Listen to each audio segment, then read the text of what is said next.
একসময় লোকের বাড়িতে পরিচারিকার কাজ করে সংসার চালাতেন। আজ তিনি রাজ্যের প্রতিমন্ত্রীর দায়িত্ব পেলেন। কলিতা মাঝি খুশি এলাকাবাসী, খুশিতে লাড্ডু বিতরণ এলাকায়। পূর্ব বর্ধমান জেলার আউশগ্রাম বিধানসভার জঙ্গলমহল এলাকার সর্বপ্রথম পরিচারিকা থেকে রাজ্যের প্রতিমন্ত্রী হলেন আউশগ্রামের বিধায়িকা কলিতা মাঝি, যিনি একসময় লোকের বাড়িতে পরিচারিকার কাজ করে নিজের সংসার চালাতেন। সৎ, সাহসী ও জেদি স্বভাবের লড়াকু মহিলা বিজেপিতে যোগদানের পর থেকেই তার জীবন ছিল কঠিন লড়াইয়ের। 2021 সালের নির্বাচনে অল্প ব্যবধানে তৃণমূলের কাছে পরাজিত হলেও হাল ছাড়েননি তিনি। তৃণমূলের অত্যাচার, শাসানি, চোখরাঙানি, বহু ক্ষয়ক্ষতি সহ্য করেও রাজনীতির ময়দানে তিনি লড়াইয়ের নেতৃত্ব দিয়েছেন। অভাবের মাঝেও তিনি বিজেপির নিচুতলার সক্রিয় কর্মী হিসেবে যুক্ত ছিলেন।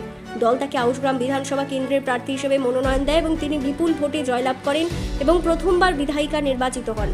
আজ রাজভবনে বর্ণাঢ্য অনুষ্ঠানে পশ্চিমবঙ্গের প্রতিমন্ত্রী হিসেবে শপথ নেন।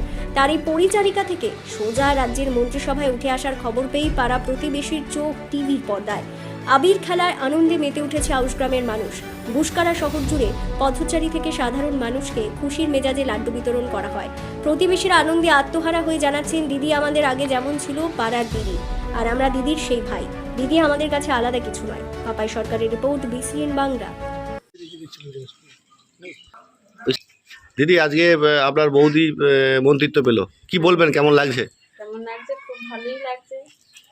কি আশা করবেন বৌদির কাছ থেকে আউশগ্রামবাসীর জন্য? কি আর আশা করব, যে যেগুলো দিকে ভাই বোনকে নিয়ে দাঁড়াইছে সেইগুলোকে দেখুক, ভালো করুক, ওদের কতটা আনন্দ হচ্ছে? দাঁড়াক, প্রচুর আনন্দ হচ্ছে।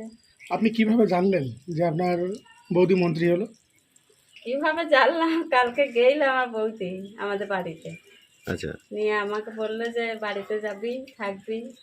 আজকে সকাল থেকে কি টিভির দিকে তাকিয়েছিলেন? হ্যাঁ, দেখতে পেলেন? দেখতে পেলাম। টিভিতে কি বললো? টিভিতে বললো, সেটা আর বলা যাবে না। আপনার নাম? আমার নাম রূপা বাগ। কে হন আপনি? আমি ননদ, বড় ননদ।